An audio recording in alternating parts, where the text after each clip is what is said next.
September 8, 2011. Where were you and what were you doing during the Great San Diego Blackout? What did you learn about preparedness from it? And what if a large-scale disaster were to knock the power out for more than 30 days? Are you ready? The worst may be yet to come. Scientists say there is a 99% chance a major quake will hit California in the next 30 years. And as Ben Tracy reports, experts are already asking, are we ready? A recent article in the Los Angeles Times shares earthquake expert Thomas Jordan's concern. His article is titled, "Overdue and Unprepared for the Big One."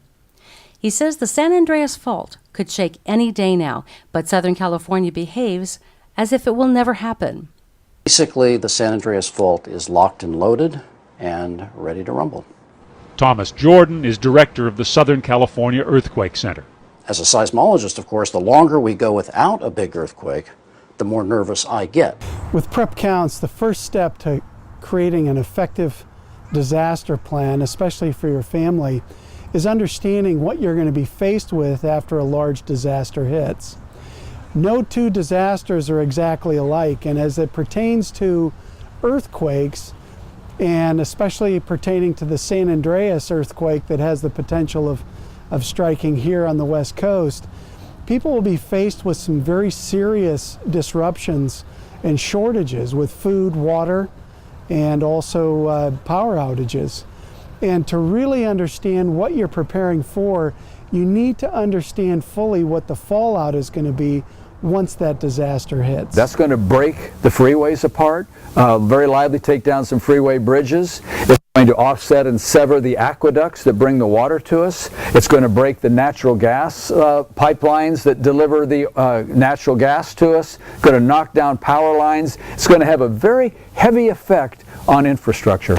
The state of California, in connection with the Great California Shakeout, highlights the potential outcome of a major earthquake triggered by the San Andreas Fault.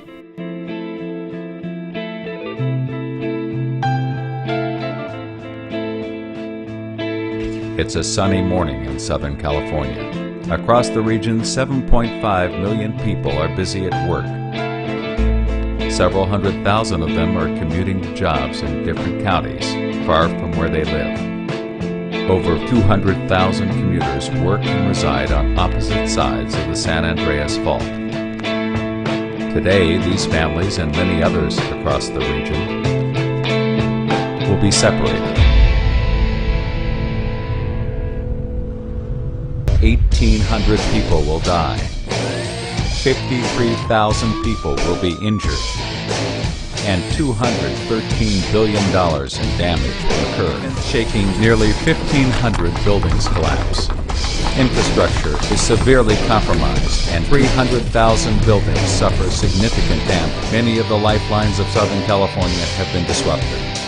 A large number of people are trapped in collapsed buildings.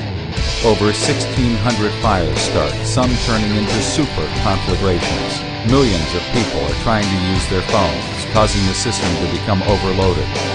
In the months ahead, there will be tens of thousands of aftershocks. No water for weeks or months, and no electricity. Traveling from point to point within the city will be extremely difficult, and 255,000 people will be displaced from their homes. We are all in this together. We will suffer the consequences if we don't do our part right now. How quickly life gets back to normal after this disaster is up to you and those around you. During a Prep Count seminar, we highlight video interviews with survivors of big disasters, like Hurricane Sandy. Learn firsthand what these people experienced and what advice they would give in helping others prepare. The bottom line is that it can happen to you. And when it does happen, you're not prepared. You may think you're prepared, but you're never really prepared to go 2 weeks without power. 2 weeks without power means no fuel from the gas stations. It means your refrigerators, no matter how well they were stocked, and we had extra frozen, extra ice in our freezer that we were rotating through our fridge to try to keep things cool. 2 weeks you can't last. That's all there is to it. When you come to our seminar, there are 3 critical things that you're going to learn by attending. first is a clear understanding of what happens after a big disaster in your area and what will happen to you and your family. The second part is you're going to get a checklist. That checklist is going to help you determine what you're supposed to do before, during, and after a disaster. The third thing is an understanding of what you're supposed to do for a long-term power outage and how to handle long-term food and water shortages. It was exceptional.